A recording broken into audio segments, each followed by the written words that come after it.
Sometimes the bravest thing you can do is speak the truth you've carried for 30 years. Sometimes love demands you risk everything, even when you're no longer young and beautiful. In Ravenmoor Castle's great hall, Lady Evelyne stands before the harvest feast. Her silver hair catches the torchlight, her hands shake as she raises her goblet. The entire hall falls silent as she looks at Lord Alaric, the vampire duke who has ruled these lands for over a century. 30 years ago they shared one stolen kiss beneath the stars. Now, widowed and alone, she speaks words that shock everyone. "My lord, I ask you to claim me forever." Her goblet crashes to the stone floor. The nobles gasp in horror. Alaric's immortal face shows something between shock and longing. He is bound by an ancient marriage, but his heart remembers that one perfect moment. Will he choose duty or love?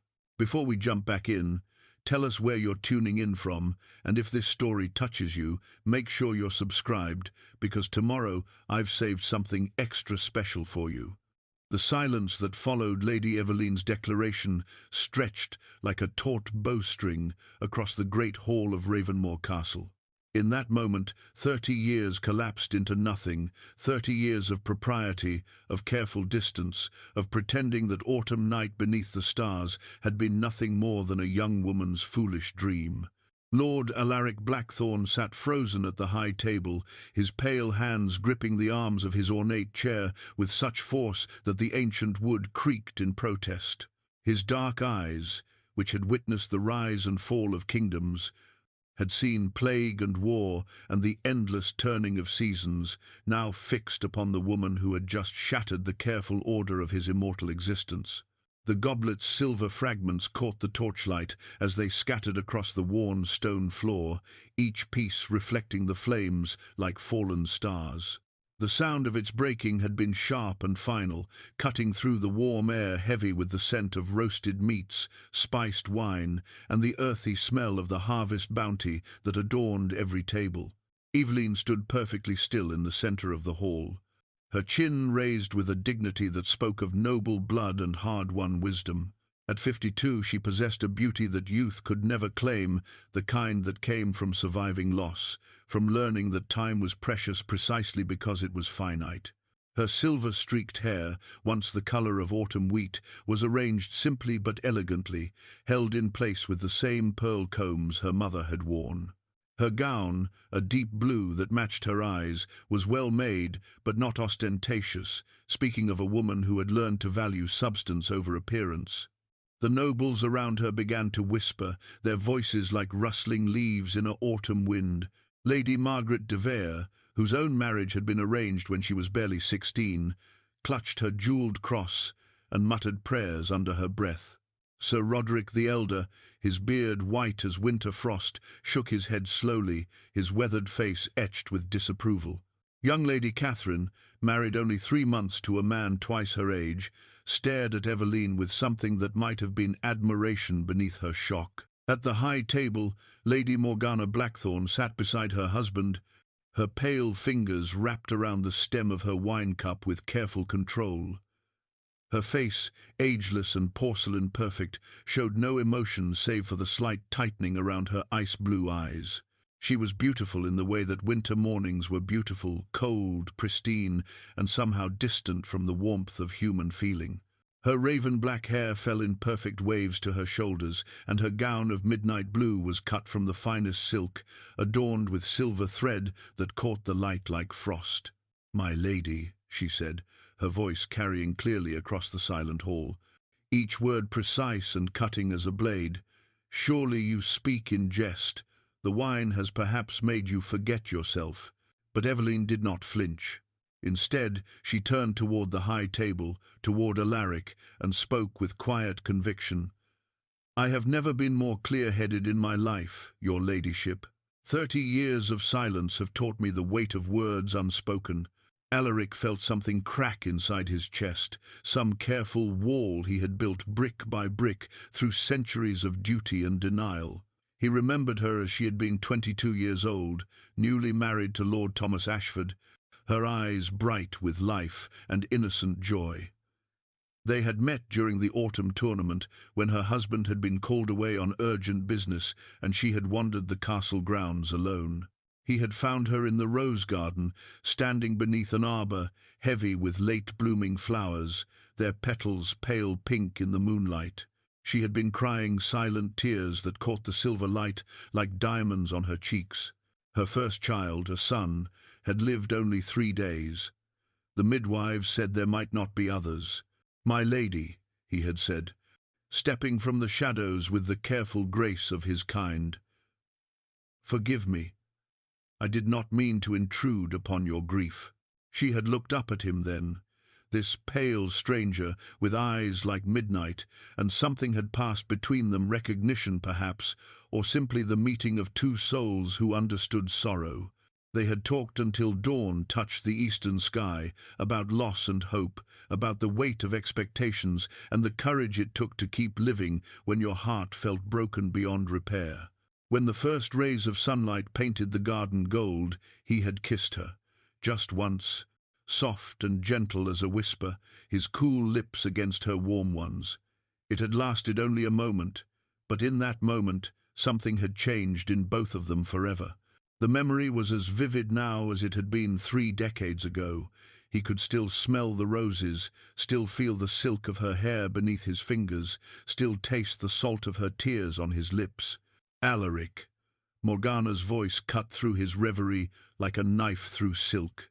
She had used his given name deliberately, a reminder of their bond, their ancient agreement. "Perhaps we should retire for the evening. It has been a long day." But Alaric found he could not move. Across the hall, Evelyne waited, her hands clasped before her with the same gentle composure he remembered from their garden meeting. Her life had not been easy. He knew this from the careful way he had watched over her from afar, the discreet inquiries he had made through trusted servants and allies. Thomas Ashford had been a good man, if not a passionate one. He had given her security, position, and eventually 3 children, 2 sons and a daughter. But war had claimed the boys before they reached their 20th birthdays, and fever had taken her daughter at 16. Thomas himself had died 5 years ago, his heart failing quietly in his sleep, leaving Evelyne a widow with nothing but memories and an aging manor house to sustain her. She had borne it all with grace, the servant said. Never complained, never raged against fate's cruelties. She had tended her gardens, managed her small household with careful economy, and visited the sick and poor in the surrounding villages. She was respected, even beloved, but she was alone, and lonely. He could see it in the way she held herself, in the careful distance she maintained from others, as if she had learned that caring too deeply led only to loss. It was a lesson he knew well. The burden of immortality was watching everyone you loved wither and die while you remained unchanged. But here she stood, offering him something he had thought lost forever. The chance to choose love over duty, passion over propriety, the messy, beautiful chaos of human feeling over the cold perfection of his arranged existence. Morgana's hand touched his arm, her fingers like ice through the fine fabric of his doublet. The iron ring on his finger, the ring that bound him to her in their centuries-old compact, seemed to grow heavier, colder.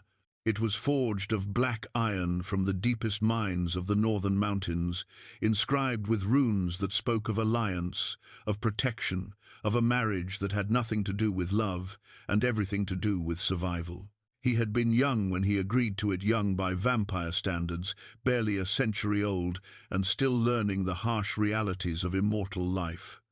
The human kingdoms had been hunting his kind with increasing fervor, and the vampire houses had been fracturing into territorial disputes that threatened to expose them all. The marriage to Morgana had been a political necessity, a way to unite 2 powerful bloodlines and present a unified front against their enemies. But it had never been a true marriage. They shared a name, a castle, and the careful performance of a relationship that satisfied the expectations of both human and vampire society. They had never shared a bed, never spoken words of love, never found in each other anything more than mutual respect and the cold comfort of strategic alliance. For 300 years it had been enough. Alaric had convinced himself that love was a luxury he could not afford, that his duty to his people and his realm was more important than his personal happiness. He had been a good lord, a fair ruler, a protector of both human and supernatural creatures in his domain. He had built a legacy of peace and prosperity, but he had never been truly alive. Not until this moment, when Evelyne Ashford stood in his hall and offered him her heart with the same courage she had once shown in bearing her children, in burying them, in surviving when surviving seemed impossible. The hall remained silent, every eye upon them, waiting for his response. He could feel the weight of centuries pressing down upon his shoulders, duty, honor, the careful balance of power that kept the realm stable. But he could also feel something else, something that pulsed warm and urgent in his chest, where his heart had been still for so long. Agnes Whitmore, Evelyne's loyal maid, stood near the servants' entrance, her weathered hands clasped tightly before her. She had served in the Ashford household for 40 years, had been present at every birth, every death, every moment of joy and sorrow that had shaped her mistress's life. Her eyes, bright with unshed tears, met Alaric's across the hall, and he saw in them a knowledge that made his blood run cold. She knew. Somehow, this simple servant woman knew about that night in the garden, about the letters he had written but never sent, about the roses he had left on Evelyne's husband's grave, each year on the anniversary of his death. She had kept her lady's secrets, but she had also kept his. The realization struck him like a physical blow. How many years had he wasted? How many opportunities for happiness had he let slip away in service to duty and fear? He was immortal, he had endless time, but Evelyne did not. Her hair was silver now, her face marked by the passage of years and the weight of sorrow. She had perhaps 2 or 3 decades left, if she was fortunate. After that, she would be gone, and he would have nothing but regret to sustain him through the endless centuries ahead. My lord. Evelyne's voice was soft, but it carried clearly in the stillness. I have spoken my heart. I ask for nothing but your honesty in return. Alaric rose slowly from his chair, his tall frame unfolding with predatory grace. At 6 feet and 4 inches, he towered over most men, his black hair touched with silver at the temples, affectation he maintained to blend among the mortals he governed. His face was angular and aristocratic, with high cheekbones and a strong jaw that spoke of noble breeding. His skin was pale as moonlight, but his eyes were the deep blue-black of a midnight sky, ancient and knowing and infinitely sad. He stepped down from the dais, moving with the fluid motion that marked him as something other than human. The crowd parted before him like water, their whispered conversations dying to nothing. When he stopped before Evelyne, close enough to see the fine lines around her eyes, close enough to smell the lavender water she favored, he felt the weight of 3 centuries fall away. Evelyne, he said, her name a prayer on his lips. Sweet, brave Evelyne. The moment stretched between them like a bridge across an impossible chasm. Alaric's voice, when he spoke her name, carried the weight of 3 decades of longing and the careful restraint of centuries of discipline. But before he could say more, before he could give voice to the words that burned in his throat like fire, Morgana's chair scraped against stone as she rose from the high table. Enough, she said, her voice cutting through the charged air with the precision of a blade. This display has gone quite far enough. My lord husband, surely you do not intend to dignify this unseemly outburst with a response. The word husband rang through the hall like a bell tolling the end of hope. Several of the nobles nodded their approval, their faces relieved that propriety might yet be restored. Lady Margaret de Vere crossed herself again, murmuring prayers for the salvation of souls led astray by base desires. Sir Roderick the Elder cleared his throat with authority, his hand moving to the pommel of his ceremonial sword as if preparing to defend the natural order. But Evelyne did not lower her gaze. Instead, she looked directly at Morgana, her blue eyes steady and unafraid. "Your ladyship speaks of unseemly behaviour, yet I have done nothing more than speak truth. Is honesty now a sin in these halls?" "Honesty?" Morgana's laugh was like winter wind through bare branches. "You speak of adultery, my lady, of defying the sacred bonds of marriage, of challenging the very foundations upon which our society rests. That is not honesty, it is madness." Young Lord Edmund Ashford, Evelyne's nephew, stood abruptly from his place at one of the lower tables. At 28, he bore a strong resemblance to his uncle Thomas. The same sandy hair, the same earnest brown eyes, the same tendency to let honour guide his actions, even when wisdom might counsel otherwise. His face was flushed with embarrassment and anger as he strode toward the centre of the hall. "Aunt Evelyne," he said, his voice tight with emotion, "you forget yourself. Uncle Thomas has been dead barely 5 years, and already you would sully his memory with this proclamation of illicit desire." Evelyne turned to face her nephew, and for the first time since she had spoken her fateful words, her composure wavered. Edmund had been like a son to her after her own boys died. She had helped raise him, had taught him letters and numbers when his own mother proved too flighty for such tasks. To see disappointment and shame in his eyes cut deeper than all the whispered condemnations of the assembled nobles. "Edmund," she said softly, "you knew your uncle. He was a good man, a kind man, but we were never—" She paused, struggling to find words that would not dishonour the dead while still speaking her truth. "Love takes many forms, child.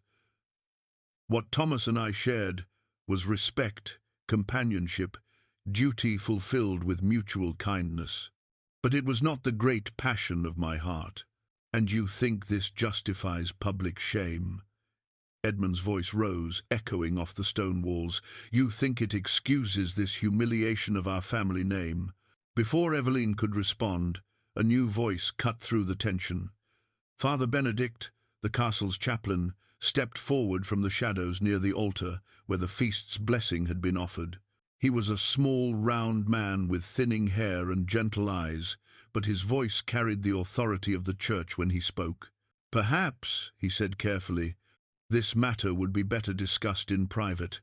The hour grows late, and wine has been flowing freely. Morning light often brings clarity that torchlight obscures." But Alaric, who had remained silent through this exchange, finally found his voice. "No," he said, the single word carrying such quiet force that every head turned toward him. "Lady Evelyne has shown remarkable courage in speaking her heart before this assembly. She deserves an answer given with equal honesty and equal courage." Morgana's pale face went whiter still, if such a thing were possible. Her ice-blue eyes flashed with something that might have been fear, though it passed so quickly that none save the most observant would have noticed. "Alaric," she said, using his name like a leash, "surely you cannot mean to—" "To what, my lady wife?" Alaric's tone was dangerously soft. "To acknowledge that in 300 years of marriage we have shared nothing more substantial than a name and a set of rooms? To admit that our union, however politically necessary it may have been, has been as cold and lifeless as the iron ring that binds us?" Gasps echoed through the hall at this revelation. The nobles had long wondered at the strange distance between their lord and lady, but to hear it spoken aloud was shocking beyond measure. Lady Catherine pressed a hand to her mouth, her young face pale with the implications of what she was hearing. If even a duke could acknowledge a loveless marriage, what did that say about the arrangements that governed all their lives? Agnes Whitmore, still standing near the servants' entrance, watched the unfolding drama with growing alarm. In her apron pocket, her fingers found the folded paper she had carried for 5 years, a letter that Lord Alaric had given her the day after Thomas Ashford's funeral, with instructions to deliver it to her mistress only if he should die or if circumstances should ever arise that made the truth necessary. She had never expected those circumstances to come to pass. She had assumed her lady would live out her days in quiet widowhood, tending her gardens and her memories, while Lord Alaric continued his immortal existence in dutiful isolation. But here they stood, finally speaking the words that had lived unspoken in their hearts for 3 decades. The letter in her pocket seemed to burn against her fingers. Should she reveal it now? Should she add her own small truth to this moment of devastating honesty? She had kept so many secrets over the years, the pressed rose hidden in her mistress's prayer book, the small gifts that arrived each year on the anniversary of the children's deaths, always without explanation, but always perfectly chosen. A book of poems for the daughter who had loved words, toy soldiers for the boys who had dreamed of glory.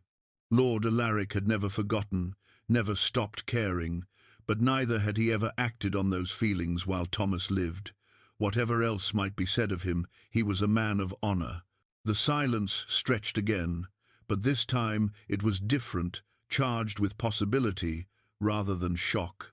The assembled nobles sensed that they stood witness to something that would be talked about for generations, a moment when the careful order of their world shifted on its foundations. Morgana straightened to her full height, her jaw set with determination. "Very well," she said, her voice carrying clearly to every corner of the hall. "If we are to speak of truth, then let us speak of all of it. My lord husband, tell them why we married. Explain to these good people the necessity that bound us together and the consequences that would follow if those bonds were broken." Alaric's eyes narrowed. There was something in Morgana's tone, some underlying threat that made the hair on the back of his neck rise.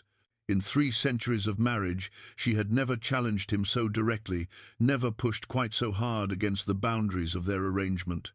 "Some truths," he said carefully, "are not for public consumption. Are they not?" Morgana smiled, but there was no warmth in it. "You seem eager enough to air our private disappointments before this assembly. Surely our guests deserve to understand the full scope of what you contemplate abandoning." Father Benedict stepped forward again, his round face creased with concern. "My lord, my lady, perhaps this conversation would indeed be better continued in private chambers. The hour grows very late, and—" A sudden crash of thunder silenced his words, though no storm had threatened when the feast began. The sound rolled across the castle like the voice of God expressing his displeasure, and several of the more superstitious nobles crossed themselves hurriedly. Through the tall windows of the great hall, lightning flickered against the night sky, illuminating the courtyard below in stark, silver flashes. The wind rose with unnatural suddenness, setting the tapestries along the walls to dancing like ghosts and guttering half the torches in their sconces. Agnes felt the letter in her pocket grow warm against her fingers, as if the paper itself were responding to the strange energy that filled the air. She looked across the hall at her mistress, standing tall and proud despite the chaos swirling around her, and made her decision. "My lady," she called out, her voice carrying clearly despite its age and roughness, "there is something you should know, something that has waited long enough in shadow." All eyes turned to the elderly servant as she made her way across the hall, her arthritis-stiffened joints moving with careful determination. In her weathered hand she held a folded piece of parchment, its edges worn soft with age and handling. "5 years ago," she said, stopping before Evelyne, "on the day we laid your husband to rest, Lord Alaric gave me this. He said to keep it safe, and to give it to you only if circumstances ever arose that made the truth necessary." Evelyne took the letter with trembling hands, recognizing the careful script even before she broke the wax seal. As she unfolded the parchment and began to read, her face went pale as winter moonlight. The storm outside grew fiercer, as if nature itself were responding to the revelations unfolding within the castle walls. The letter trembled in Evelyne's hands as she read words that had waited 5 years to reach her eyes. Alaric's careful script blurred as tears she had thought long dried began to fall. The parchment was worn soft at the edges where it had been folded and refolded, as if someone had taken it out many times to read before thinking better of it. Asterisk. My dearest Evelyne. Asterisk. Asterisk. If you are reading this, then either I am gone from this world, or circumstances have finally granted us permission to speak what has lived in silence for so long. Thomas was a good man who loved you as well as he was able, and I would never have dishonored his memory by declaring my feelings while he lived. But now that he rests in God's embrace, I find I cannot bear the thought of taking my truth to my own grave without offering you the choice I should have given you 30 years ago. Asterisk. Asterisk, I have loved you since that night in the rose garden. I have loved you through your joys and sorrows, your triumphs and losses. I have watched from afar as you bore your children, mourned them, and found the strength to continue when continuing seemed impossible. Your courage humbles me, your grace inspires me. Your very existence makes this long, immortal life bearable. Asterisk. Asterisk. If there is any part of you that remembers what we shared beneath the autumn stars, if there is any corner of your heart that might welcome an old fool's devotion, then know that I am yours to command. I ask nothing but the chance to spend whatever years you have left making up for all the years we lost to duty and fear. Asterisk. Asterisk. Forever yours. Alaric asterisk. The silence in the great hall was absolute now, broken only by the sound of rain beginning to fall against the tall windows. Even the storm seemed to hold its breath as Evelyne slowly folded the letter and pressed it to her heart. 30 years, she whispered, her voice barely audible. You wrote this 5 years ago. Alaric stepped closer, his pale hands hovering near hers but not quite touching. I wrote it a dozen times over the years, but I could never find the courage to send it. Thomas was your husband, and I had no right to burden you with feelings you might not welcome. No, right? The words came out sharper than she intended, edged with decades of suppressed frustration. You had no right to make that choice for me. You had no right to decide what I could or could not bear to know. The accusation struck him like a physical blow. She was right, of course. In his centuries of existence, in his careful cultivation of honor and duty, he had made the fundamental error of assuming he knew what was best for her. He had protected her from knowledge she had never asked to be protected from. You are right, he said simply. I was a coward. Before anyone could respond, Morgana's voice cut through the moment like winter wind. How touching, she said, her tone dripping with disdain. But this display of sentiment changes nothing. You are bound to me, Alaric, by laws older than any here assembled. Bonds that cannot be broken by pretty words or romantic letters. She raised her left hand, and the silver ring on her third finger caught the torchlight. Unlike the iron band that marked Alaric as her husband, her ring was delicate and beautiful, set with a stone that seemed to capture and hold the light like a fragment of trapped starfire. But there was something unsettling about its beauty, something that made sensitive souls turn their eyes away without understanding why. Agnes Whitmore, standing near enough to see the ring clearly, felt a chill run down her spine. In her 40 years of service, she had learned to recognize the signs of old magic, the kind that predated Christianity and civilization alike. Her grandmother had been a hedge witch before the church burned such knowledge from the world, and Agnes carried just enough of that old sight to recognize power when she saw it. That ring, she said, her voice rough with sudden understanding. Where did you get that ring, your ladyship? Morgana's ice-blue eyes fixed on the elderly servant with predatory focus. I fail to see how that concerns you, woman. It concerns me, Agnes said, squaring her shoulders despite the fear that crawled along her nerves. Because I've seen its like before. In my grandmother's books, before they were burned. That's not a wedding ring, is it? It's a binding stone. The words fell into the hall like stones into still water, creating ripples of unease among the assembled nobles. Most did not understand the reference, but they could feel the weight of it, the sense that something fundamental was being revealed. Lord Edmund, who had been standing frozen with shock since reading the emotion on his aunt's face, found his voice again. "What is she talking about? What's a binding stone?" But it was Father Benedict who answered, his round face pale with dawning comprehension. "Old magic," he said quietly, "pre-Christian witchcraft. If I remember my studies correctly, a binding stone creates an unbreakable connection between two souls. But such magic always requires—" He stopped, his eyes widening with horror. "Blood sacrifice." The hall erupted into chaos. Several nobles began speaking at once, their voices rising in alarm and confusion. Lady Margaret de Vere began reciting prayers at the top of her voice, while Sir Roderick the Elder demanded to know what manner of unholy practices were being discussed in a Christian household.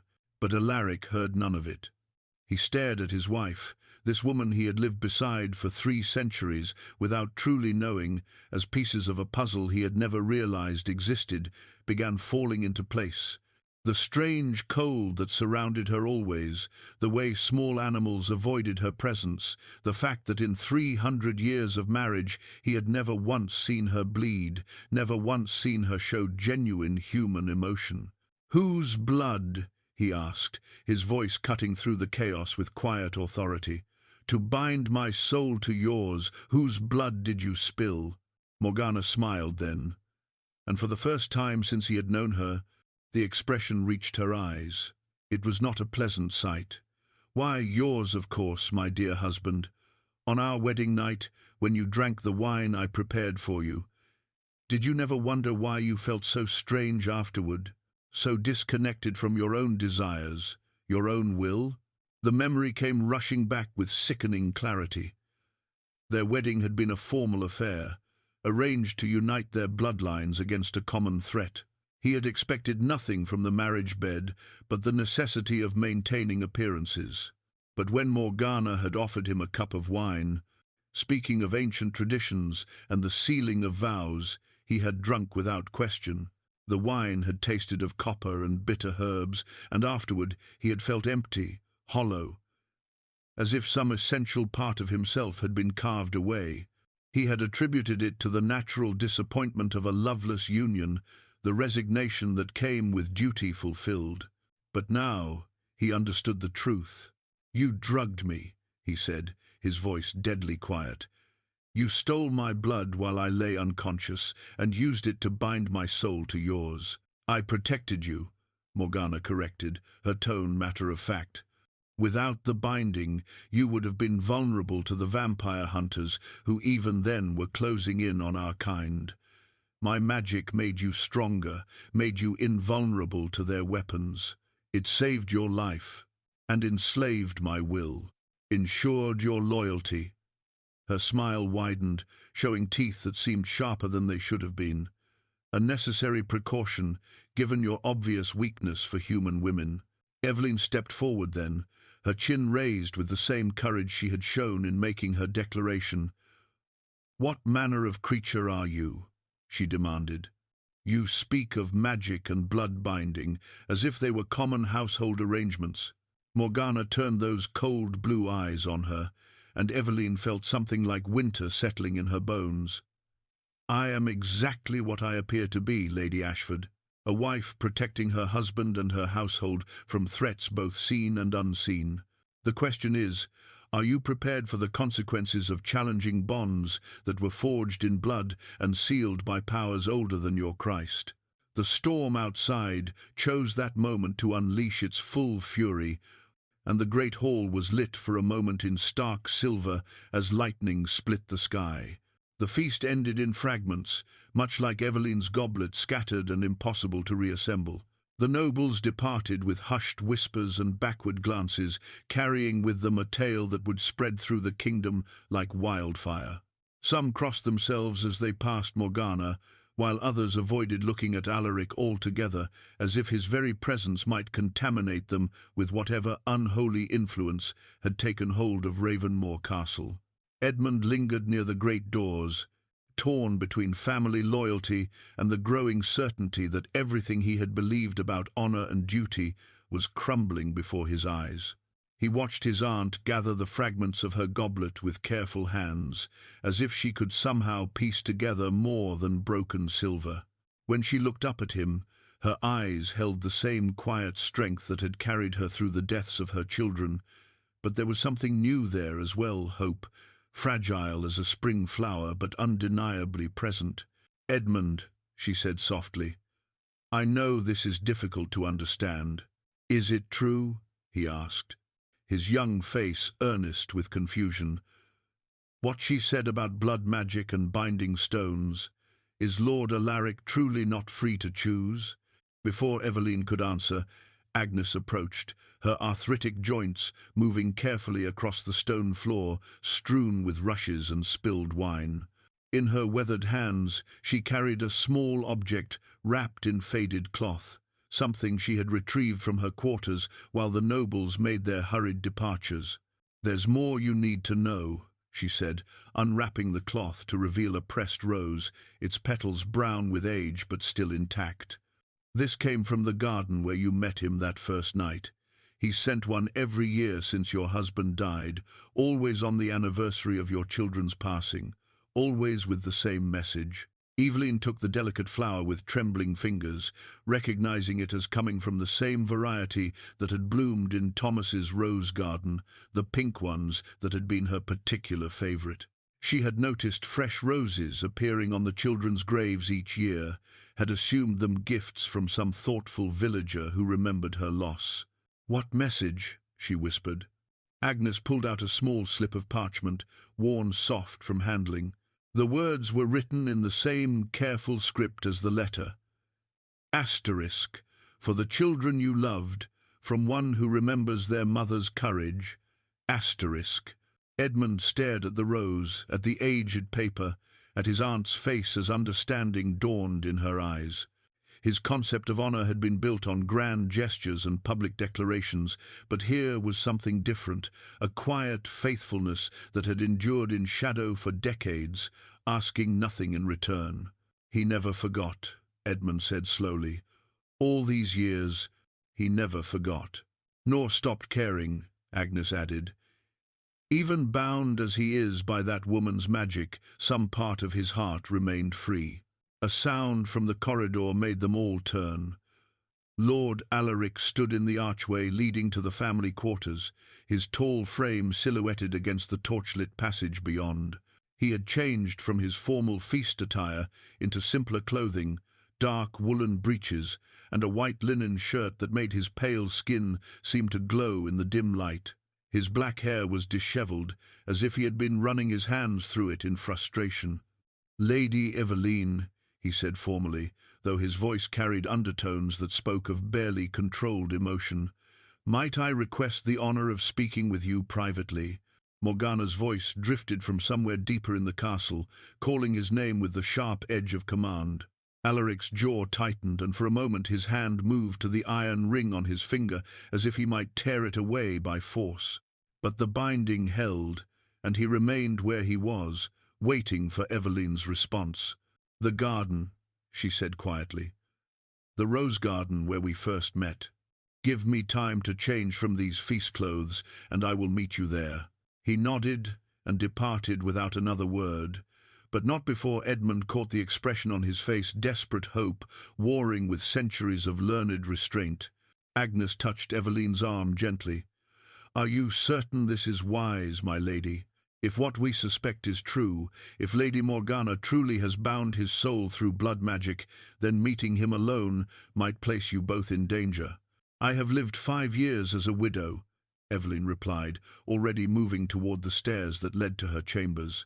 "I have buried my children and my husband, have watched my youth fade and my future narrow to nothing but memories and regrets. I will not let fear steal what may be my last chance at happiness." Edmund caught up with her at the base of the stairs. "Aunt Evelyne, let me come with you." as your family, as your protector. No, she said firmly, but not unkindly. This conversation has waited 30 years to happen. It will not be conducted with witnesses, no matter how well-meaning. 20 minutes later, she made her way through the castle's corridors toward the garden, having traded her feast gown for a simple dress of deep green wool. She had let her silver-streaked hair down from its formal arrangement, allowing it to fall in gentle waves around her shoulders, the way she had worn it as a young woman.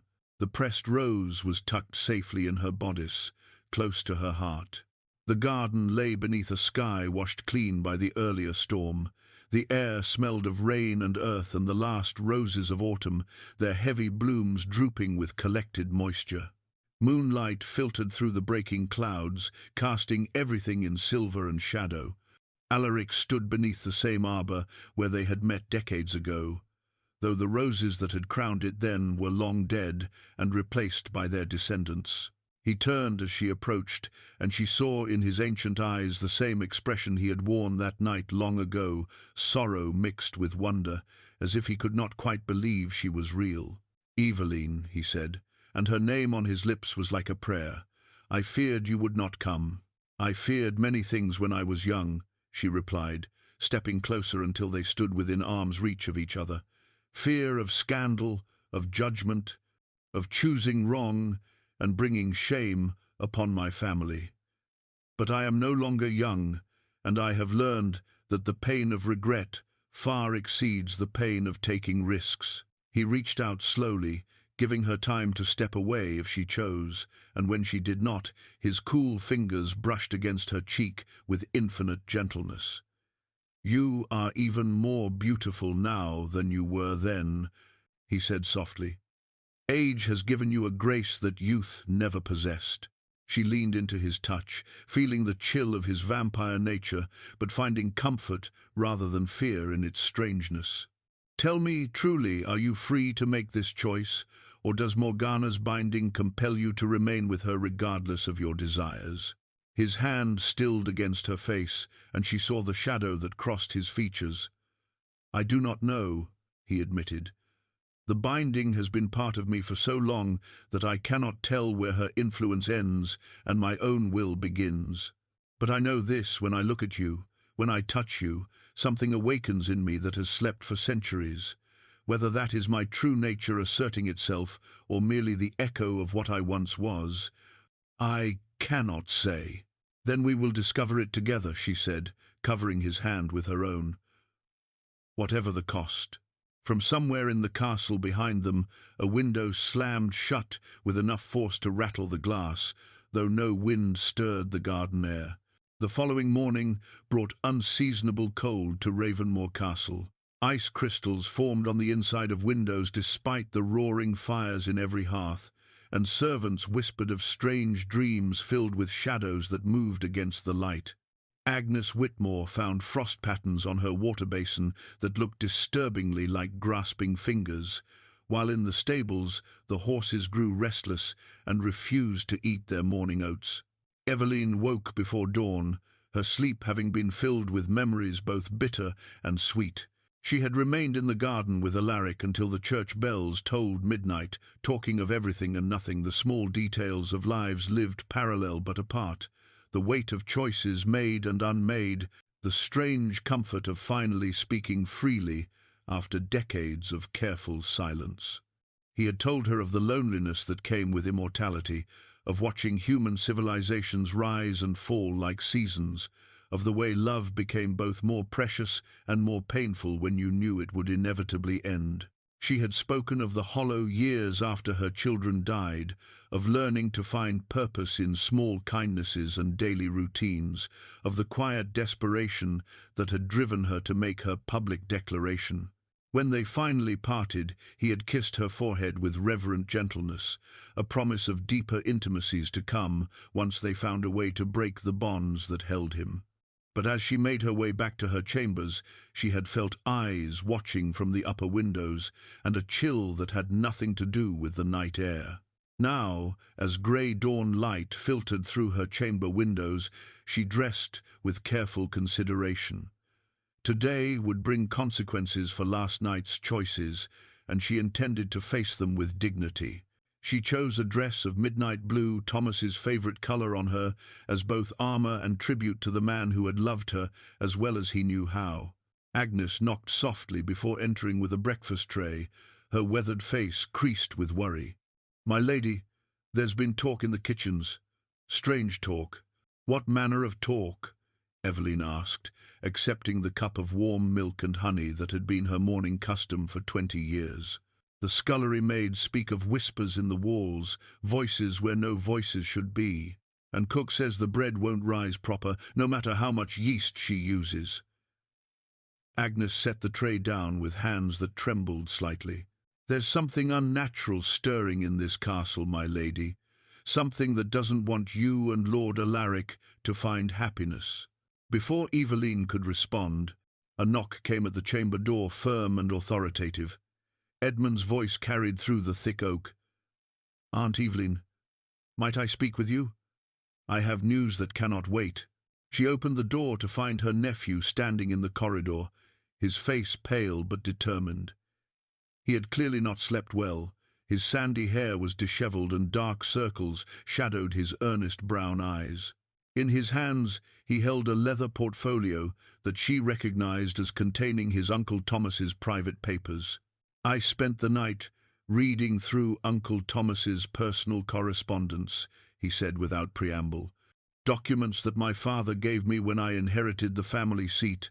Aunt Evelyne, there are things you need to know about your marriage, about Lord Alaric, about everything." She gestured him into the chamber, where Agnes busied herself with unnecessary straightening while keeping her ears carefully tuned to their conversation. Edmund set the portfolio on the small table by the window and opened it with hands that shook slightly. "This letter," he said, pulling out a piece of parchment yellowed with age, "was written by Uncle Thomas to my father 3 months before he died. In it, Edmund's voice cracked, and he had to clear his throat before continuing. He confesses that he always knew you loved another." Evelyne sank into the chair by the window, her breakfast forgotten. "What does it say, exactly?" Edmund unfolded the letter, his voice growing steadier as he read. "Asterisk, my dear brother, I write this as a man facing his own mortality, and I find I can no longer bear the weight of certain knowledge. Evelyne has been the finest wife a man could ask for, faithful, kind, devoted to our children and our household, but she has never been truly mine. Her heart belongs to another, and has since before our marriage began. I have always known this, and I have never begrudged her for it. Love is not something that can be commanded or arranged, no matter how beneficial the match might be for our families." Asterisk. Agnes stopped her pretense of organizing and stared openly at the young lord. Evelyne pressed a hand to her throat, feeling as if all the air had been drawn from the room. "There's more," Edmund continued, his voice gentling as he read on. Asterisk. Lord Alaric Blackthorne is a man of honour who has never once overstepped the bounds of propriety during our marriage, but I have seen the way they look at each other when they think no one is watching. I have seen the care he takes to ensure her happiness from afar, the anonymous gifts when the children died, the protection he provides our lands, though we are sworn to no formal alliance. If God should call me home before Evelyne, I pray that she will find the courage to pursue the happiness she has sacrificed for duty. She deserves love that sets her soul on fire, not merely the comfortable companionship I have been able to provide." Asterisk. Tears streamed down Evelyne's face as she listened to her husband's final gift to her, permission to love freely, given with the same gentle kindness he had shown throughout their marriage. "He knew," she whispered. "All those years he knew, and he never said a word." "There's more still," Edmund said, pulling out another document. "This is a formal letter of thanks from Uncle Thomas to Lord Alaric, dated just 2 weeks before his death. It thanks him for, and I quote, watching over my family with such devotion, and for the restraint you have shown in honouring the bonds of my marriage, even when your heart counselled otherwise." Agnes spoke for the first time, her voice thick with emotion. Your husband was a good man, my lady, better than good. He was, Evelyne agreed, wiping her tears with the back of her hand. But Edmund, why are you showing me this now? What has changed your mind about the propriety of my declaration? Edmund carefully returned the letters to his portfolio before meeting her eyes. Because honour is not what I thought it was. I believed it meant rigid adherence to social expectations, blind obedience to tradition, regardless of the human cost. But reading Uncle Thomas's words, I realized that true honor sometimes means having the courage to break convention when convention serves no one's happiness. A commotion in the courtyard below drew their attention to the window. Through the frosted glass, they could see a small procession approaching the castle gates, riders in black robes bearing the silver cross that marked them as church inquisitors. At their head rode a tall figure whose severe countenance was visible even from their high vantage point. "Father Matthias," Agnes breathed, recognizing the man from his visits to the village church. "The bishop's own witch hunter." Edmund's face went pale. "They've come about the blood magic, about Lady Morgana's binding stone." In the bailey below, Lord Alaric emerged from the stables, having completed his morning inspection of the grounds. Even from a distance, they could see him stiffen as he recognized the approaching riders. His hand moved instinctively to his sword hilt before he forced himself to assume a posture of calm authority. Evelyne watched the scene unfold with growing dread. The church's involvement changed everything. What had begun as a matter of the heart had become something far more dangerous, a question of heresy, witchcraft, and the supernatural forces that governed vampire existence. "We must warn him," she said, rising from her chair with sudden purpose. "Whatever Morgana has done to bind him, the church will not distinguish between victim and accomplice if they find evidence of blood magic." But even as she spoke, she could see Morgana emerging from the castle's main entrance, her pale face composed and welcoming as she prepared to greet their unexpected guests. There was something in her posture, in the confident way she approached the inquisitors, that filled Evelyne with cold certainty. This was no surprise visit. Morgana had summoned them herself. Father Matthias proved to be exactly as formidable as his reputation suggested. Tall and gaunt, with steel-grey hair and eyes like winter frost, he possessed the kind of presence that made strong men confess their sins before he even spoke a word. His black robes bore the silver cross of his office, but it was the leather satchel at his side that drew nervous glances from the castle. Staff within it were the tools of his trade, instruments designed to detect and combat supernatural corruption. The great hall had been hastily prepared for his arrival, with the servants working frantically to remove any trace of the previous night's disruption. Fresh rushes covered the floor where Evelyne's goblet had shattered, and additional torches had been lit to drive back even the suggestion of shadow. But despite these efforts, the hall felt different, charged with an energy that made sensitive souls uneasy and set dogs to whimpering. Morgana played her part perfectly, greeting the inquisitors with the precise mixture of respect and authority, befitting a noble lady welcoming the church's representatives. She wore white, a deliberate choice that emphasized her pale beauty while suggesting purity and innocence. Her raven-black hair was arranged in elaborate braids that spoke of hours of careful preparation, and her manner was all gracious concern for the spiritual welfare of her household. "Father Matthias," she said, offering a curtsy that was respectful without being subservient, "you honor us with your presence, though I confess myself puzzled by the urgency of your visit.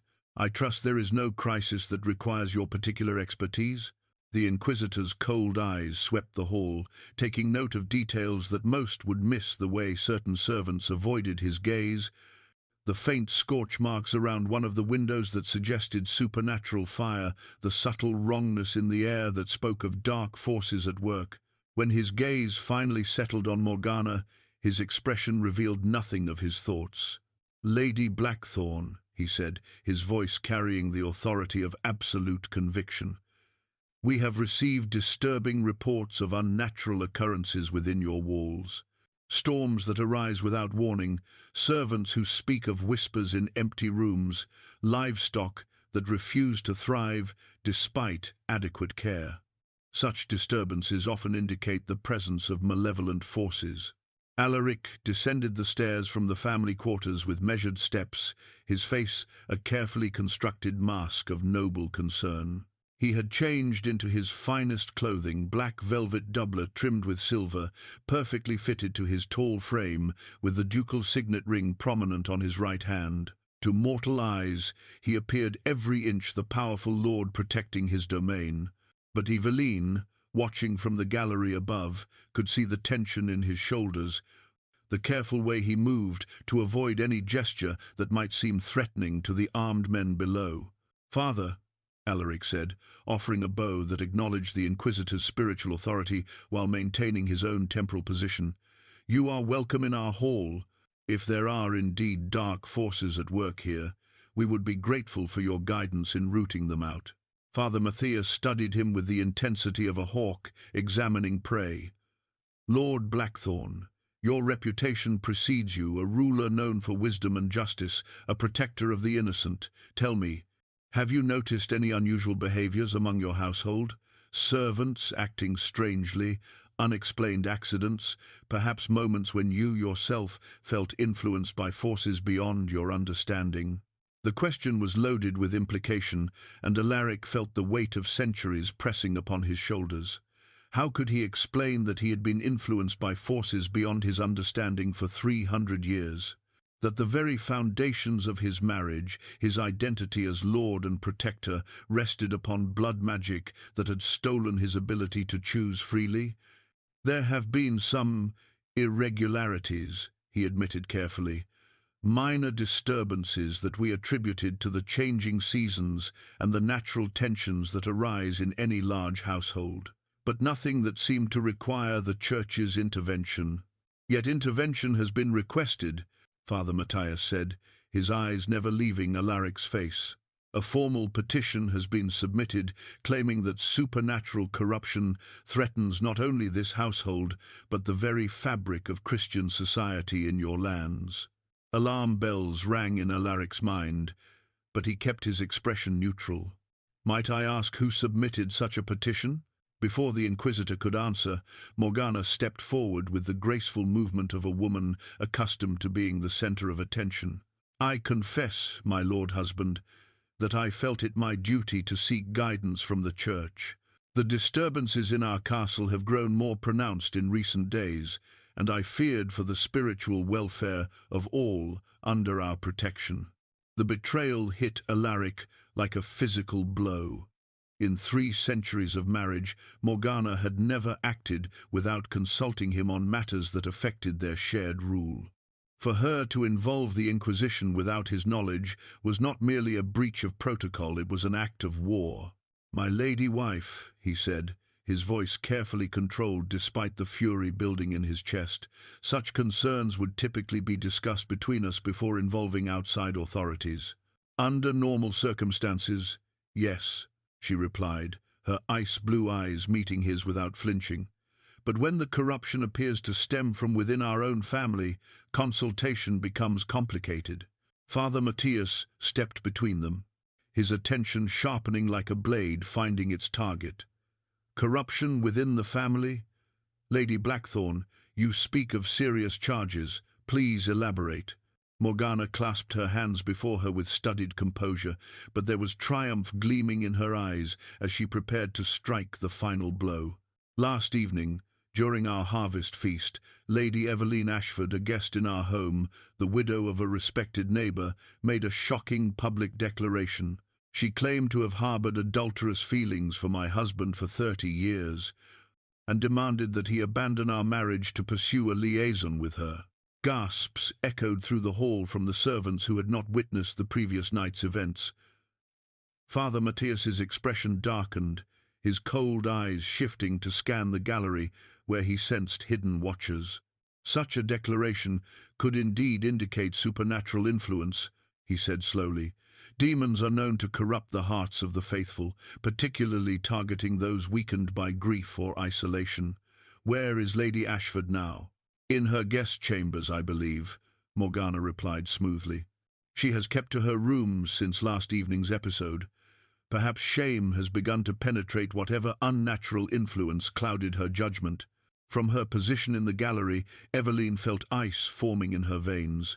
She understood now what Morgana intended to paint her as either a woman corrupted by demonic influence or, worse, as a witch who had used supernatural means to enthrall the lord of the castle. Either accusation would justify harsh measures, possibly even execution. Agnes, standing beside her in the shadows, gripped her arm with surprising strength. "My lady," she whispered urgently, "we must warn Lord Alaric about the binding stone. If the Inquisitor discovers it during his investigation, he'll assume your master practices dark magic willingly." But even as she spoke, they could see Father Matthias gesturing to his companions, indicating that they should begin a thorough search of the castle. His methods were renowned for their thoroughness.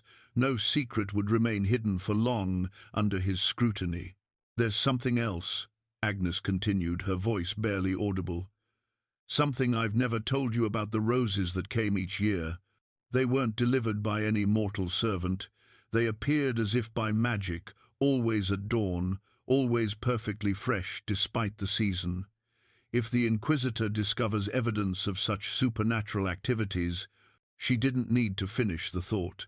The Church's position on vampire-human relationships was absolute, abomination that must be purged with fire and iron. If Father Matthias uncovered the truth about Alaric's nature, about the centuries-old binding that held him, about the love that had somehow survived despite magical suppression, the consequences would be devastating for everyone involved. Below in the hall, Morgana was already guiding the Inquisitor toward the private chambers, her voice carrying clearly as she offered to show him the evidence of supernatural disturbance that had prompted her concerns. She moved with the confidence of someone who held all the advantages, who had planned every move in a game her opponents didn't even know they were playing. Time was running out, and the weight of immortality, which had once seemed like an unending burden, now felt desperately finite. Father Matthias's investigation proceeded with the methodical precision of a master craftsman dismantling a clock. He moved through the castle's corridors with his assistants, examining every chamber with instruments that hummed and glowed in the presence of supernatural energy. Holy water hissed when sprinkled in certain doorways, silver crosses grew warm against skin when approached too closely to Alaric's private study, and blessed salt formed strange patterns when scattered across the floors of rooms where dark magic had been practiced. By midday, the Inquisitor had gathered enough evidence to trouble even the most skeptical observer. In the library, ancient books written in languages that predated Christianity showed signs of recent use. In the wine cellars, certain bottles bore markings that suggested ritualistic preparation, and in Morgana's private chambers, hidden behind a false panel that his blessed tools had detected, Father Matthias discovered artifacts that made his weathered face go pale with recognition. The binding stone was the centerpiece of a collection that spoke of centuries of practice in the dark arts. Surrounding it were vials of preserved blood, each labeled with dates stretching back 300 years. Silver knives, with handles carved from human bone, lay beside candles made from rendered fat of animals sacrificed under specific lunar phases. And most damning of all, a grimoire, bound in midnight blue leather, that contained detailed instructions for the enslavement of supernatural creatures through blood magic. "Fascinating," Father Matthias murmured, his cold voice carrying no emotion as he examined the evidence. "Lady Blackthorn, these artifacts represent a level of sophistication in the dark arts that speaks of either extensive study or inherited knowledge." Morgana stood in the doorway of her private chamber, her pale face composed despite the devastating nature of the discovery. She wore her innocence like armor, her ice-blue eyes wide with apparent shock at the Inquisitor's findings. "Father, I am as horrified as you by this discovery," she said, her voice trembling with what seemed like genuine distress. "These items were here when I inherited these chambers from my predecessor. I assumed they were merely historical curiosities, artifacts from a more primitive time. I had no idea they represented active practice of the forbidden arts. But Father Matthias was not easily deceived. He had spent decades hunting practitioners of dark magic, learning to recognize the subtle signs that marked those who trafficked with supernatural forces. Morgana's performance was masterful, but there were tells that betrayed her: the way her pulse remained steady despite her apparent distress, the manner in which she unconsciously avoided touching any of the blessed objects he carried, the fact that she showed no surprise at the discovery of artifacts that would shock any innocent person into speechlessness. "Your predecessor?" he inquired, his voice deceptively mild. "I was under the impression that you were Lord Alaric's first and only wife." "I speak of the lady who held these chambers before our marriage," Morgana clarified smoothly. "Lady Catherine Ravenscroft, who died of fever shortly before Alaric and I wed. Perhaps these items belonged to her, and were simply overlooked when the chambers were prepared for my use." Agnes Whitmore, who had been summoned to assist in the investigation, felt her blood run cold at this casual lie. She had served in Ravenmoor Castle for 40 years, had known every lady who had ever walked these halls. There had never been a Lady Catherine Ravenscroft. The chambers had been empty for decades before Morgana's arrival, sealed and unused since Alaric's mother had died 2 centuries earlier. But before Agnes could speak, Edmund appeared in the doorway, his young face set with grim determination. In his hands, he carried a leather satchel that Father Matthias recognized as containing legal documents of significant importance. "Father," Edmund said formally, "I bring evidence that may shed light on these disturbing discoveries. With your permission, I would like to present testimony regarding the true nature of certain relationships within this household." Father Matthias gestured for him to continue, his attention now focused entirely on this unexpected development. Edmund opened the satchel and withdrew a document sealed with red wax, the kind used for the most solemn legal declarations. "This is a formal statement, witnessed and sealed, written by my uncle Thomas Ashford before his death," Edmund announced, his voice carrying clearly through the chamber. In it, he details certain observations regarding supernatural influences within Ravenmoor Castle, and specifically regarding the unnatural relationship between Lord Alaric and the woman who claims to be his wife. Morgana's composure cracked for the first time, her ice-blue eyes flashing with something that might have been panic before she regained control. "Lord Edmund, you speak wildly. What could your uncle, a simple country lord, possibly know about the private affairs of his betters?" But Edmund was already breaking the wax seal, unfolding parchment that bore his uncle's familiar handwriting. His voice grew stronger as he read, "I, Thomas Ashford, being of sound mind and facing my own mortality, set down this testimony for the protection of those I leave behind. For 30 years, I have observed with growing concern the supernatural forces that hold sway over Ravenmoor Castle and its lord. What I have witnessed suggests that Lord Alaric Blackthorn, whom I have known to be a man of honor and justice, is not acting of his own free will." Father Matthias stepped closer, his interest clearly piqued. "Continue, Lord Edmund. My uncle writes, the woman who calls herself Lady Morgana Blackthorn is not what she appears. I have observed her practicing rituals that predate Christian civilization, speaking in tongues that were old when Rome was young. I have seen Lord Alaric struggle against invisible bonds, his very nature seeming to war against the constraints placed upon him. Most damning of all, I have witnessed her renewing the blood magic that keeps him enslaved, drawing his life force while he sleeps to maintain the binding that holds his will captive." The revelation struck the chamber like lightning. Agnes gasped, finally understanding the source of the strange weakness that had sometimes afflicted their lord. The pale mornings when he seemed drained of vitality for no apparent reason. Edmund continued reading, his voice growing more urgent with each word. "She is not his wife in any true sense, but his captor. The marriage ceremony itself was a sham designed to legitimize her presence in his household and provide her with legal protection for her practices. I believe God forgive me for not acting on this knowledge sooner, that she is not human at all, but some manner of supernatural creature that feeds upon the essence of others to maintain her immortal existence. Morgana's mask finally slipped entirely, revealing something cold and alien beneath her human facade. When she spoke, her voice carried harmonics that no mortal throat should produce, echoes that seemed to come from vast distances. "Clever Thomas," she said, her tone now devoid of any pretense of humanity. I wondered if he suspected the truth. A pity he lacked the courage to act upon his suspicions while he lived. Father Matthias stepped back, his hand moving to the silver cross at his throat. In 30 years of hunting supernatural corruption, he had encountered many horrors, but the creature now revealed before him represented something entirely new to his experience. "What are you?" he demanded, his voice steady despite the obvious danger. Morgana's beautiful face began to change, her perfect features shifting like water, revealing glimpses of something ancient and terrible beneath the illusion. Her ice-blue eyes deepened to black, and when she smiled, her teeth were sharp as winter frost. "I am what your kind fear most," she replied, her voice now a harmony of whispers that seemed to come from everywhere and nowhere.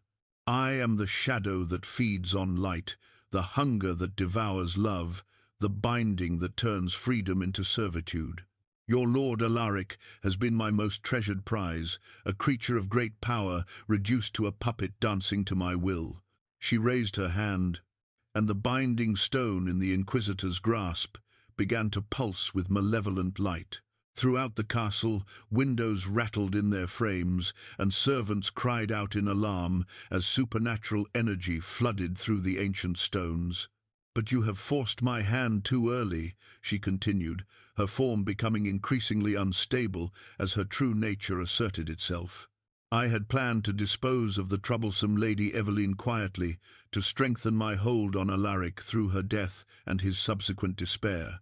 Instead, you have made it necessary for me to reveal myself, to defend my territory through more direct means." Alaric's voice echoed from the corridor outside the chamber, calling Morgana's name with desperate urgency. They could hear his footsteps approaching at inhuman speed, but his voice carried a quality that suggested he was fighting against compulsion with every step. "He feels the binding weakening," Morgana observed with satisfaction. "As my true nature emerges, the magic that holds him becomes unstable. Soon he will be driven to protect me, regardless of his personal desires, compelled by forces older than his vampire nature." Father Matthias gripped his silver cross tighter, feeling its warmth against his palm as he prepared to face a threat unlike any he had encountered. But before he could speak the first words of an exorcism, Agnes stepped forward with surprising courage. "You're wrong," the elderly servant said, her weathered hand steady as she reached into her apron pocket. "You're wrong about the binding, and you're wrong about love." In her palm lay a small vial of crimson liquid blood that gleamed with its own inner light, blood that had been freely given rather than magically stolen. "Lord Alaric gave me this years ago," Agnes said, meeting Morgana's inhuman gaze without flinching. "Not taken in sleep, but offered willingly. Blood given in love rather than extracted through magic. True vampire's blood, unstained by dark binding." The vial's contents pulsed with warm light that seemed to push back the shadows gathering around Morgana's transformed figure. For the first time since revealing her true nature, the creature showed uncertainty. "Impossible," she whispered. "The binding should prevent him from making such gifts." "Love finds a way," Agnes replied simply. "It always finds a way." The vial in Agnes's weathered hands pulsed with warmth that seemed to emanate from the very essence of life itself. The crimson liquid within caught and reflected light in ways that defied natural law, each droplet containing the concentrated power of centuries-old vampire blood freely given rather than magically stolen. As Morgana's true form continued to shift and writhe in the confines of her human disguise, the blood's glow intensified, creating patterns of light that pushed back against the encroaching darkness. Father Matthias stepped closer to Agnes, his trained eye recognizing the significance of what she held. In his years of hunting supernatural corruption, he had learned to distinguish between artifacts of dark magic and objects of divine protection. The vial radiated purity despite containing vampire blood, a paradox that spoke to forces beyond his theological understanding. "Agnes Whitmore," he said formally, his voice carrying the authority of the church, "how did you come by this blood, and why did you keep its existence secret?" Before Agnes could answer, Alaric himself appeared in the doorway of the chamber. His tall frame filled the archway, his dark hair dishevelled and his pale skin marked with the strain of fighting against supernatural compulsion. But his midnight blue eyes burned with determination as he took in the scene before him. Morgana revealed in her monstrous nature, Father Matthias holding tools of divine intervention, and Agnes standing brave and small with salvation cupped in her aging hands. "Agnes received that blood," Alaric said, his voice rough with effort, "because 5 years ago, when Thomas Ashford lay dying, I feared that Morgana might try to prevent Evelyne from finding happiness even after her husband's death. I gave Agnes a portion of my life essence, freely offered as protection against dark magic." Morgana's laughter was like breaking glass, sharp and dangerous. Her form had stabilized somewhat, settling into something that was neither fully human nor completely other, a creature of devastating beauty marked by subtle wrongness that made mortal minds recoil.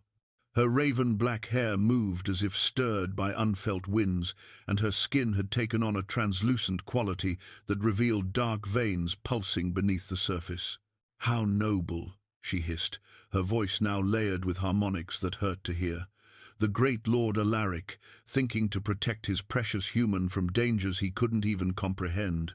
Did you truly believe a few drops of blood would be enough to break binding magic that has held you for 3 centuries? Perhaps not," Alaric admitted, stepping fully into the chamber despite the waves of supernatural energy that pressed against him like a physical force. "But I believed that love, given freely and sustained through decades of patient devotion, might prove stronger than magic stolen through deception and maintained through fear." The iron ring on his finger began to smoke, the metal growing hot enough to burn normal flesh. But Alaric was far from normal, and he bore the pain without flinching, understanding that each moment of agony represented the binding's desperate attempt to reassert control. The marriage ring that had symbolized his enslavement for 300 years was finally being challenged by forces it could not contain. Edmund, still clutching his uncle's revelatory testimony, watched the supernatural confrontation with growing understanding. The young lord's concept of honor and duty had been forever changed by the events of the past day, but now he saw something even more profound, the power of sacrifice, freely chosen over obligation, forcibly imposed. "Aunt Evelyne," he called toward the gallery above, knowing she would be watching despite the danger. "Come down. This concerns you as much as anyone." Evelyne appeared at the top of the stairs, her silver-streaked hair catching the strange light emanating from the vial in Agnes's hands. She wore the same midnight blue dress she had chosen that morning, but now it seemed to carry symbolic weight, the color of deepest night, of mystery, of the space between stars where infinite possibilities lived. As she descended the stone steps with measured grace, Morgana's inhuman attention fixed upon her with predatory intensity. "The source of all this trouble," the creature observed, her voice dropping to tones that resonated in frequencies below human hearing. "Lady Evelyne Ashford, who dared to love what was already claimed, who dared to speak desire that was never meant to be fulfilled." "You're wrong," Evelyne said quietly, reaching the bottom of the stairs and moving to stand beside Alaric despite the obvious danger. "Love is never claiming. Love is offering. Love is choosing to give freely what can never be taken by force." She reached for Alaric's hand, the one bearing the smoking iron ring, and clasped it in both of hers, despite the supernatural heat radiating from the cursed metal. Where her skin touched his, light flared, not the cold phosphorescence of dark magic, but the warm golden glow of human life, touching immortal existence and finding harmony rather than conflict. The binding stone in Father Matthias's possession began to crack, hairline fractures appearing in its surface as competing magical forces waged war for dominance. The Inquisitor found himself in the unprecedented position of witnessing a battle between supernatural powers while serving as guardian for artifacts that might determine the outcome. "Father," Agnes said urgently, "the blood in that vial, it must be freely given to Lady Evelyne, not forced, not stolen, but offered as a choice. That's the only way to break binding magic, with greater magic freely chosen." Morgana's form began to expand, her human disguise finally abandoning all pretense as her true nature asserted itself fully. Shadows gathered around her like living things, reaching out with tendril-like appendages that sought to drain life force from every living creature in the chamber. The temperature dropped precipitously, frost forming on stone walls despite the roaring fires throughout the castle. "I will not lose him," she declared, her voice now a chorus of whispers that seemed to come from the walls themselves. 3 centuries of careful work will not be undone by a simple country widow and an aging servant woman. Alaric is mine by right of binding, by magic older than your Christian God, by power that your mortal understanding cannot even comprehend." The shadows reached for Evelyne first, recognizing her as the primary threat to Morgana's control. But as the dark tendrils approached, Agnes stepped forward with surprising agility for her advanced years. She held the vial of Alaric's blood like a weapon, and where its light touched the supernatural darkness, the shadows recoiled as if burned. "My lady," Agnes said to Evelyne, offering her the precious vial, "this is your choice to make. But know that drinking vampire blood freely given in love will bind you to him in ways that mortal marriage never could. You will share his immortal life, but you will also share his supernatural nature. There will be no returning to purely human existence." Evelyne looked at the vial, understanding the magnitude of what was being offered. To accept would mean abandoning not just her mortality, but her entire understanding of what it meant to be human. She would live for centuries, watching the world change around her, experiencing joys and sorrows beyond normal human comprehension. But she would share those experiences with the man she had loved for 30 years, the man who had waited for her with patience that only immortal devotion could sustain. "Evelyne," Alaric said softly, his voice carrying both hope and terrible anxiety, "you must understand what you would be choosing. Immortality is not the gift that stories make it seem. You will watch human friends age and die while you remain unchanged. You will see empires rise and fall like seasons. You will carry the weight of endless time, and there will be moments when that weight becomes almost unbearable. But I would carry it with you," she replied, taking the vial from Agnes's outstretched hands. "I would face the burden of endless time in company, rather than spending my remaining mortal years in solitude, always wondering what might have been." Father Matthias watched this exchange with growing comprehension. His training had taught him to view vampirism as corruption, immortality as curse, supernatural existence as abomination to be purged from the world. But here he witnessed something that challenged every doctrine he had been taught, love that transcended the boundaries between human and inhuman, devotion that transformed curse into blessing, choice freely made rather than damnation forcibly imposed. "Wait," he said, his authoritative voice cutting through the supernatural chaos filling the chamber.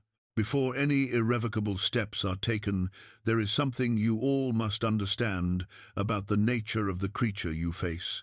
He pulled a leather-bound tome from his satchel, opening it to pages covered with arcane symbols and detailed illustrations of various supernatural entities. His finger traced passages written in Latin, translating as he read. "Morgana is not merely a practitioner of dark magic," he said, his voice grim with newfound understanding. "She is what the ancient texts call a sanguine wraith, a creature that feeds on the life force of others to maintain its own existence. The binding magic she used on Lord Alaric serves two purposes: control and sustenance. For 3 centuries, she has been slowly draining his immortal essence to fuel her own continued existence." The revelation cast Morgana's actions in an even more sinister light. She had not merely enslaved Alaric out of desire for power or control, but had been feeding on him like a parasite, weakening his vampire nature while strengthening her own supernatural abilities. "That explains the iron ring," Alaric said, understanding flooding his ancient features. "Not just a symbol of binding, but a conduit for draining my life force. The weaker I became, the stronger she grew." Morgana's monstrous form pulsed with stolen energy as she prepared for a final assault. The shadows around her coalesced into more solid shapes, dark creatures with glowing eyes and razor-sharp claws that bore little resemblance to anything found in the natural world. The very air in the chamber grew thick and difficult to breathe as supernatural forces gathered for what would clearly be a decisive confrontation. "Choose quickly," she commanded, her voice now echoing from multiple directions at once. "Drink the blood and bind yourself to a weakened creature whose immortal essence I have been draining for centuries. Or surrender now and accept the comfortable death I will grant you in recognition of the amusing challenge you have provided." Evelyne raised the vial to her lips, her blue eyes meeting Alaric's with absolute certainty. "There has never been any choice at all," she said. "There has only been love and the courage to claim it."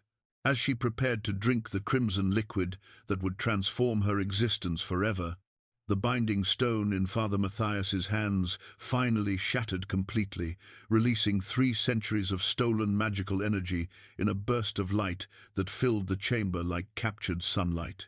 The final battle for love, freedom, and the very nature of existence itself was about to begin. Evelyne lifted the vial to her lips as the binding stone's destruction released waves of supernatural energy that made the very foundations of Ravenmoor Castle tremble. The crimson liquid within glowed with its own inner light, warm against the glass despite the supernatural cold that had gripped the chamber. As she prepared to drink, time seemed suspended, a moment balanced between mortality and immortality, between the safe boundaries of human existence and the vast unknown of supernatural love. Alaric's midnight blue eyes locked with hers across the space that separated them, and in his gaze she saw not just the man he had become through centuries of existence, but glimpses of who he had been before Morgana's binding corrupted his nature. There was wonder there, and desperate hope, but also a terrible fear that even this act of ultimate trust might not be enough to break the chains that had held him for 300 years. "Evelyne," he whispered, her name a prayer on his lips, "once you drink, there will be no returning to the life you knew. Are you certain this is your choice?" Instead of answering with words, she smiled the same gentle smile that had captured his heart 30 years ago in the rose garden, now enriched by decades of life experience and the hard-won wisdom that came from surviving loss without losing hope. Then she drank. The blood hit her tongue like liquid fire and liquid ice simultaneously, flooding her senses with sensations no human mouth was meant to experience. It tasted of starlight and midnight, of ancient forests and endless time, of power that had been freely offered rather than violently taken. As it flowed down her throat, she felt fundamental changes beginning in her very cells' mortality, giving way to something far more complex and enduring. Morgana's shriek of rage filled the chamber as she realized what was happening.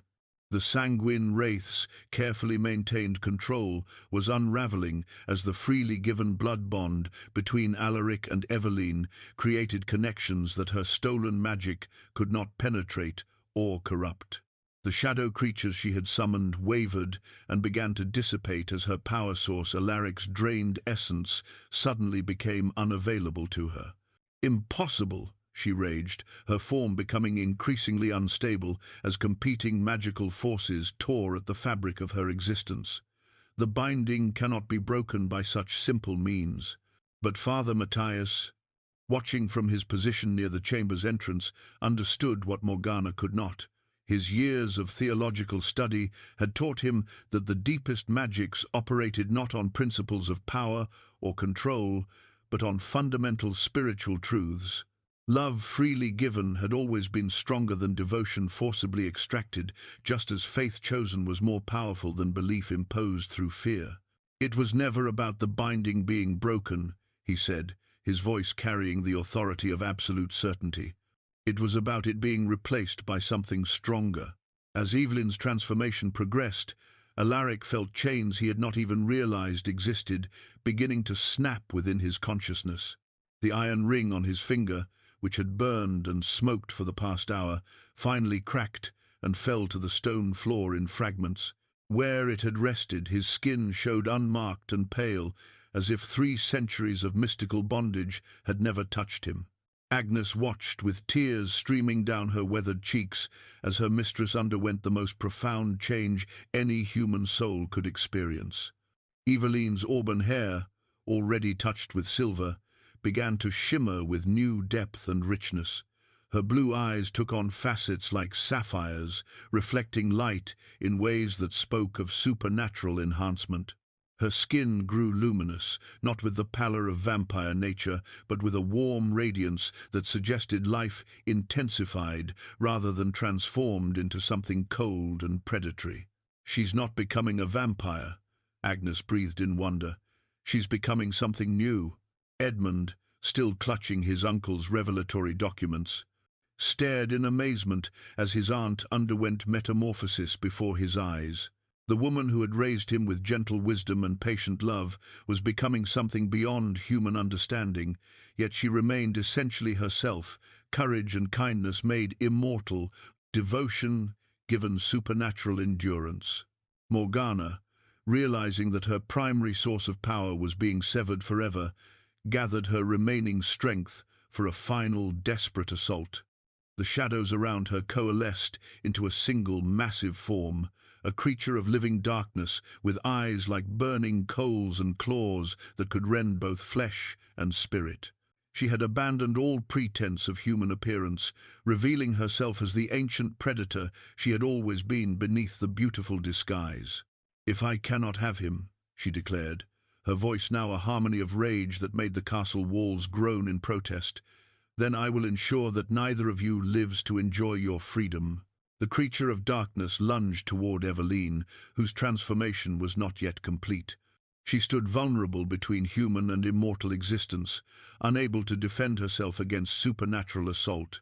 But Alaric, finally free of the binding that had constrained his true nature for centuries, moved with speed that blurred the line between motion and teleportation. He intercepted Morgana's attack with his own body, taking claws meant for Evelyne across his chest and shoulder. Dark blood flowed from the wounds, not the bright crimson of human injury, but the deep red-black of vampire vitality. For the first time in 300 years, he bled from his own choices rather than from magical extraction. The pain was extraordinary, but it was also liberating.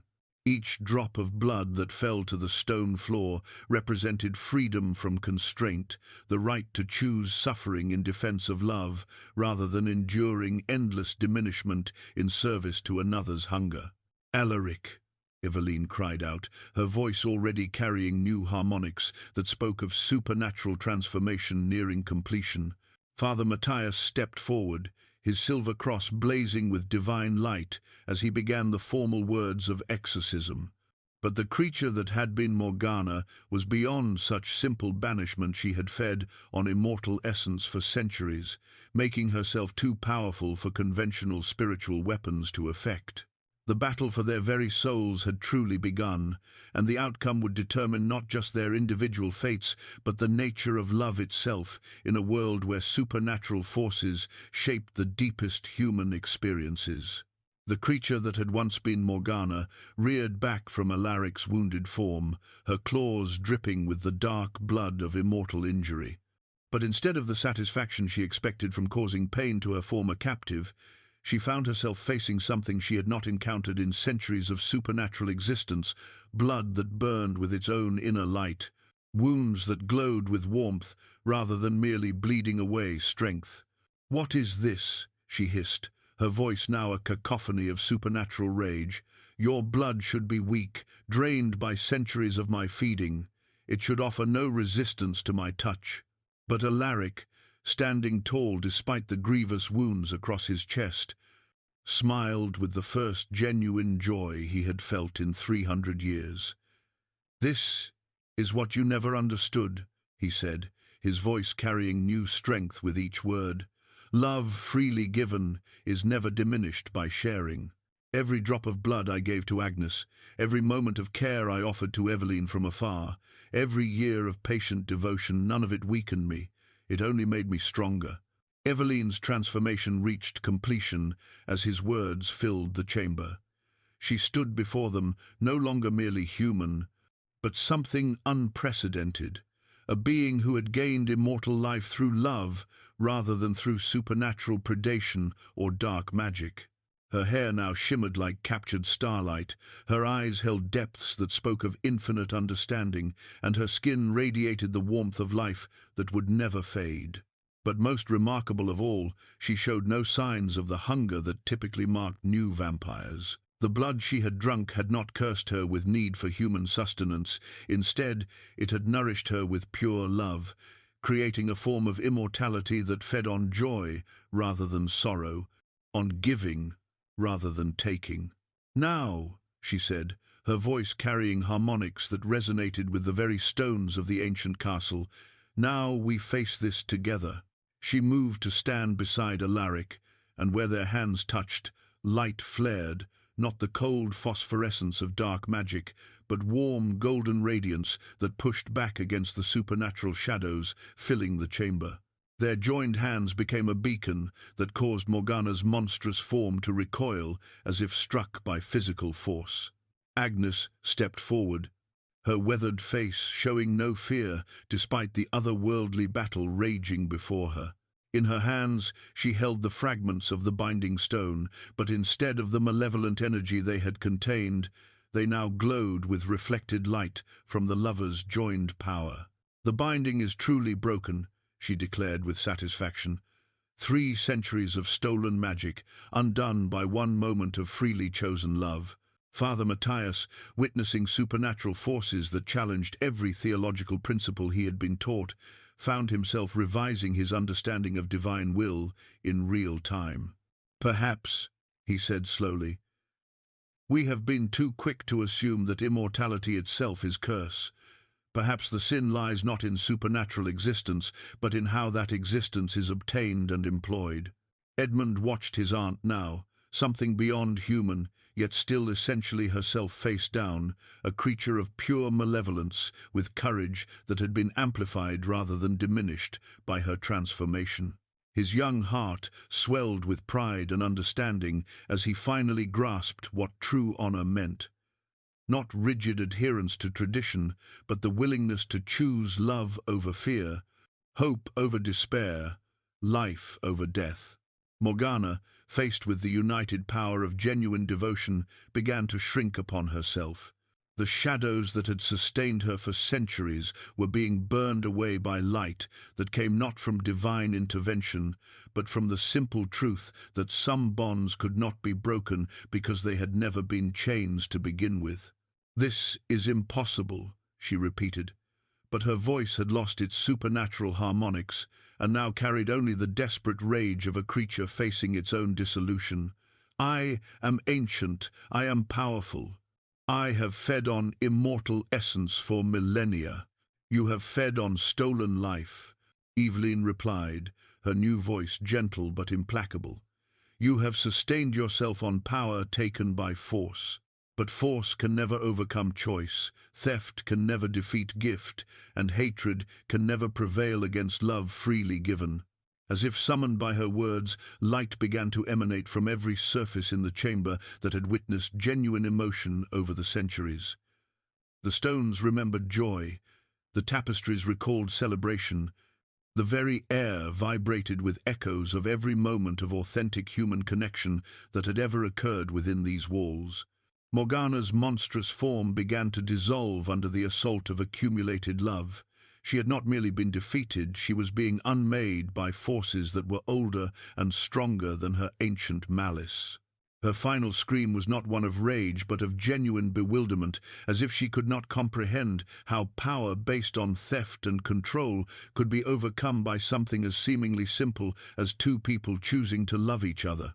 When the light faded and the supernatural storm finally passed, only fragments of shadow remained where the sanguine wraith had stood. The chamber was filled with peace, not the empty quiet of ended conflict, but the profound stillness that comes when fundamental balance is restored to the world. Alaric and Evelyne stood hand in the aftermath, no longer separated by mortality and immortality, but united in something entirely new. A love that had survived 3 decades of separation, overcome centuries of magical bondage, and transformed curse into blessing through the simple power of choice freely made. The worst was over. Love had conquered death itself, and the future stretched before them like an open door leading to infinite possibility. 1 year later, on an autumn evening that painted the sky in shades of gold and crimson, Lady Evelyne Blackthorn stood at the window of what had once been Morgana's private chambers, now transformed into a library filled with books on healing, philosophy, and the gentle arts of bringing joy to others. The rooms that had once housed artifacts of dark magic now contained pressed flowers, illuminated manuscripts, and correspondence from grateful villagers whose lives had been touched by genuine kindness. She wore a gown of deep sapphire blue that complemented her transformed eyes, her hair arranged in elegant braids, interwoven with silver threads that caught the candlelight like captured stars. At her throat rested a simple pendant, not the binding stone of supernatural control, but a pressed rose from their garden, preserved in crystal as a reminder of love's endurance through time. The castle had changed in the year since Morgana's defeat. The supernatural cold that had gripped its stones for centuries had given way to warmth that came not from larger fires, but from the presence of genuine happiness within its walls. Servants sang while they worked, children played in courtyards that had once echoed only with whispered fears, and the very atmosphere seemed lighter, as if the building itself had been freed from an oppressive burden. Agnes Whitmore, now honoured as the castle's chief advisor on matters both mundane and mystical, entered with a smile creasing her weathered features. At 73, she had gained new vitality from witnessing the triumph of love over darkness, purpose, renewed by the knowledge that her years of faithful service had played a crucial role in breaking centuries of supernatural enslavement. "My lady," she said, using the title with genuine warmth rather than mere courtesy, "the guests have arrived for the ceremony. Lord Edmund asks if you're ready to proceed." Evelyne turned from the window with the serene confidence that had replaced the quiet desperation of her widowed years. "Yes, Agnes. I believe I've been ready for 30 years. In the great hall below, the space had been transformed for celebration rather than supernatural confrontation. The stones that had once echoed with Morgana's inhuman screams now rang with laughter and conversation. Tapestries depicting scenes of joy and triumph adorned the walls where shadows had previously gathered, and every surface gleamed with warm light that banished even the suggestion of darkness. Lord Edmund Ashford, now a man grown wise beyond his years through witnessing love's victory over ancient evil, stood proudly beside the altar that Father Matthias had blessed for this most unusual of ceremonies. The young lord wore his finest clothes and an expression of deep satisfaction, the look of someone who had learned that true honor sometimes meant breaking with tradition in service of higher truths. Father Matthias himself waited at the altar, his stern features softened by an understanding that had revolutionized his theological worldview. In the months following Morgana's defeat, he had spent countless hours in prayer and study, ultimately concluding that divine love worked through many vessels, some of them more supernatural than others. His presence here today represented the Church's grudging acknowledgement that some forms of immortality served God's purposes rather than opposing them. The assembled guests represented a mixture of mortal nobility and supernatural beings who had emerged from hiding after Morgana's reign of terror ended. Lord Sebastian Ravencroft, a vampire lord from the Northern Territories, sat beside Lady Catherine Montgomery, a human duchess whose lands bordered the supernatural realm. The gathering spoke to new alliances, new understandings, new possibilities for cooperation between mortal and immortal worlds. As Evelyne descended the stairs, all conversation ceased. She moved with the grace that came from supernatural enhancement, but her expression held the warmth and wisdom that could only come from a fully human heart. The transformation had not diminished her humanity. It had preserved and perfected it, granting her endless time to explore the depths of compassion, kindness, and love. Alaric waited at the altar, resplendent in midnight blue velvet that complemented his pale skin and dark hair. The iron ring was gone from his finger, replaced by a simple band of gold that caught and held the light like captured sunlight. His ancient eyes held peace for the first time in centuries, not the hollow calm of magical suppression, but the deep contentment of a soul finally free to love without restraint. When Evelyne reached the altar and placed her hand in his, the assembled guests felt a subtle shift in the air, not the oppressive weight of dark magic, but the gentle warmth that emanated from two souls, perfectly matched and freely choosing each other despite all obstacles. Father Matthias spoke the ancient words of matrimony with new understanding, blessing a union that transcended the boundaries between mortal and immortal existence. When Alaric and Evelyne exchanged their simple golden rings, light flared from their joined hands, not supernatural fire, but the warm glow of love made manifest. "You may kiss your bride," Father Matthias said, his voice carrying genuine joy for perhaps the first time in his austere career. The kiss they shared was gentle and reverent, a promise of deeper intimacies to come in the endless years stretching before them. When they broke apart, the assembled guests burst into applause that echoed through the hall like music, celebrating not just their union, but the triumph of hope over despair, choice over compulsion, love over fear. As the evening wore on and the celebration continued, Evelyne found herself standing once again in the rose garden where their story had begun 30 years earlier. Alaric joined her beneath the arbor, where new roses bloomed in varieties that had never existed before, flowers that combined the best qualities of different species, much like their love had combined mortal passion with immortal devotion to create something entirely new. "Do you regret anything?" he asked, his cool hand warm in hers as autumn stars began to appear overhead. She smiled, the same gentle expression that had captured his heart 3 decades ago, now enriched by the promise of centuries yet to come. "Only that we waited so long to speak our truth, but perhaps that waiting taught us to value what we have found." Above them, the stars wheeled in their eternal dance, and somewhere in the distance, church bells tolled midnight, not an ending, but a beginning of love that would endure beyond the span of mortal lifetimes, beyond the rise and fall of kingdoms, beyond time itself. Sometimes the bravest thing you can do is speak the truth you've carried for 30 years. Sometimes love demands you risk everything, even when you're no longer young and beautiful. And sometimes, love finds a way to conquer even death itself.